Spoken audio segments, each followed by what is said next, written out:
Well, good afternoon, Miss Genita. How are you? Doing good, doing good. Well, thank you for taking time out of your busy day Yeah. to have a brief conversation with me about the upcoming Urban Monologue. Yeah. It's taking place Saturday, next Saturday, December 20th. We'll be at the Collective, and Miss Genita is one of our performers. Are you excited?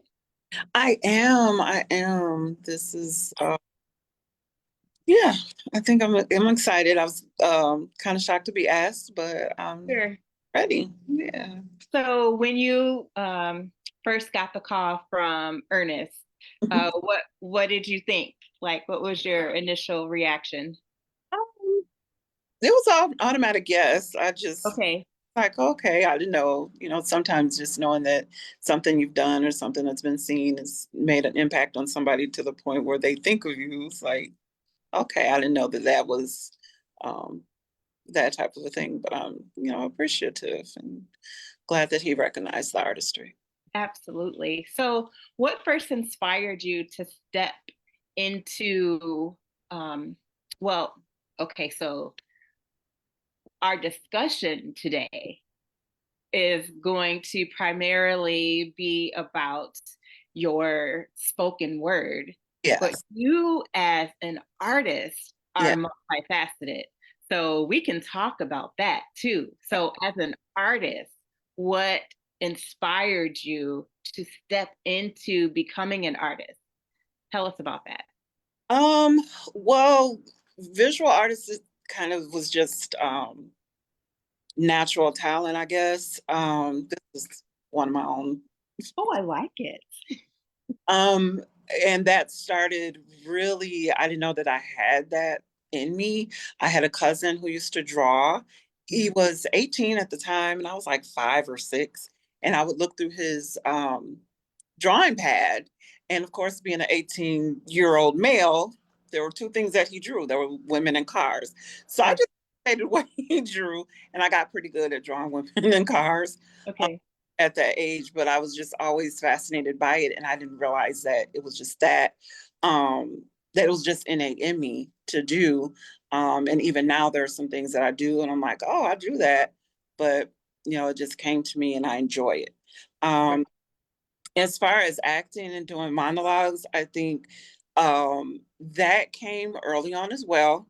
When I was in kindergarten or first grade, a group of high schoolers came and presented the play Grease to us. And I was just in awe. I was like, oh, I love this. I absolutely loved it. I also remember my dad taking me to see Alvin Ailey when they were here at the Coronado. Again, very young. I was probably 5 or 6. And I just loved the artistry in that as well.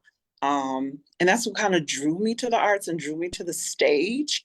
Okay. Um, and my mother recognized that in me.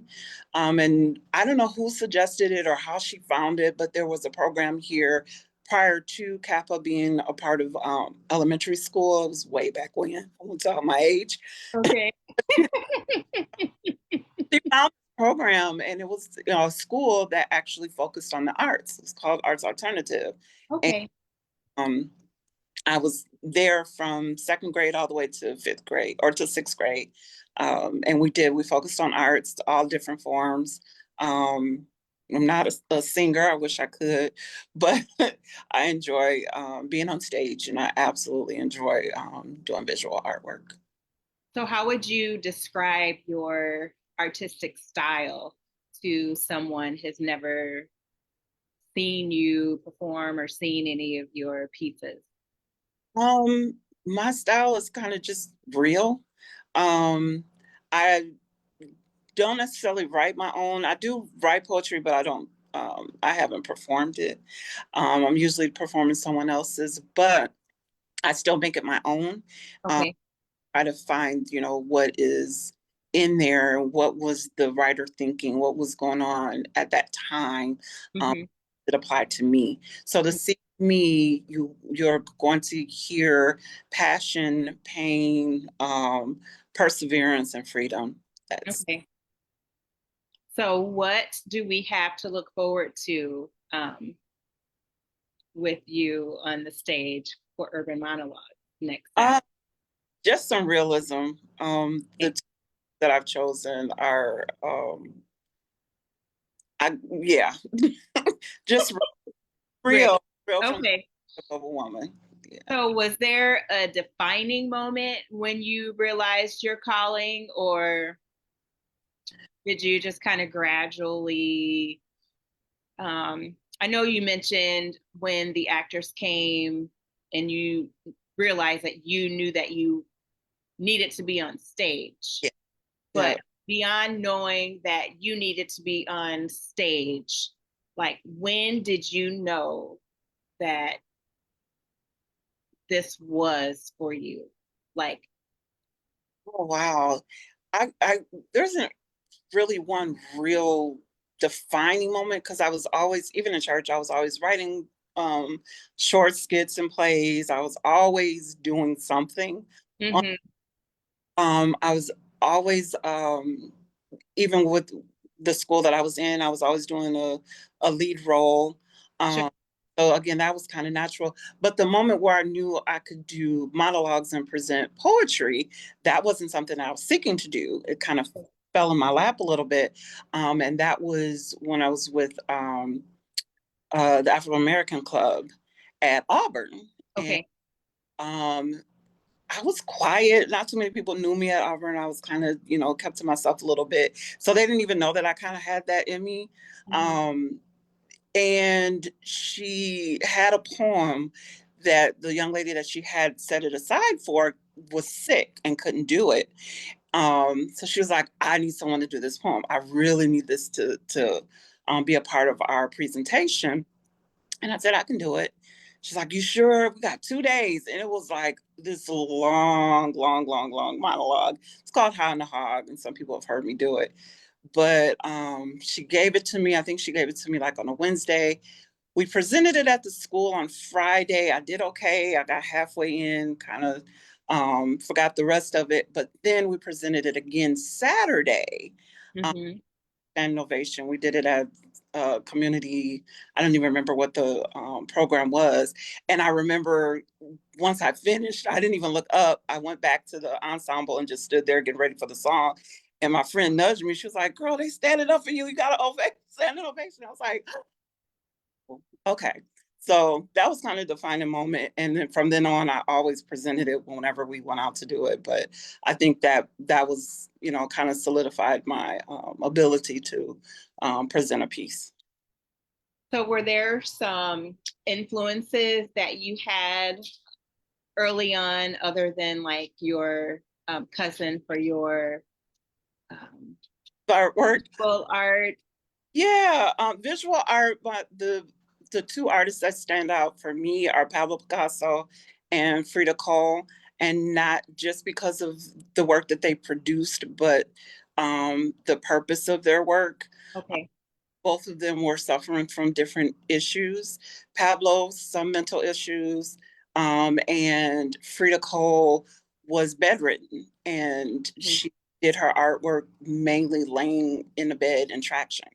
So those two visual artists inspire me, just to push through, and to use whatever is going on to just extend that through the paintbrush. Um, as far as my theater and drama people, I loved Cicely Tyson.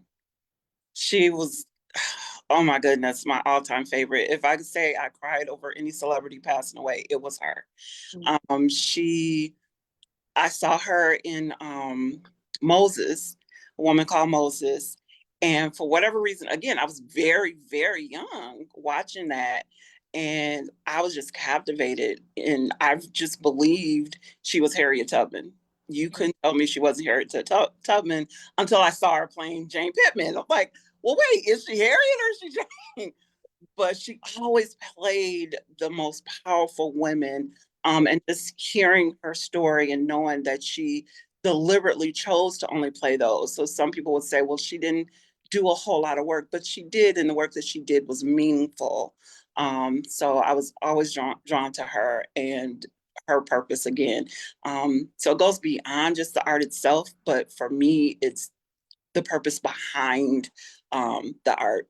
And then I also love Ruby Dee and Ozzie Davis, again, two people who have passed on, but just seeing the two of them on stage as husband and wife, but not even knowing that they're husband and wife because they were so good at acting. So who inspires you now? Now, oh my gosh, there are so many. Um, Chadwick Boseman, of course, again, pushing through the pain. I don't, it's just kind of a theme of mine. Those, Mhm. I just love it, just knowing that he gave it his all, even up until the end. And Felicia Rashad. Okay. I just love, I listened to her recently in an interview and how she talked about her cadence in acting and her, how important it is. Because some people say, well, she kind of sings her lines and she delivers them in a certain way. And like, yeah, she does. So I really draw to her. Denzel Washington, because of how humble he is. Mhm. And the amount of roles that he's played. He actually was in the first movie I ever saw, which was Carbon Copy, and not many people know that movie, but I saw that in the theater. It was the first movie I saw in the theater, and it was him. Um, and another person that inspires me is Robert Townsend. Okay. Inspires me because of his just desire to be successful. He would take a role.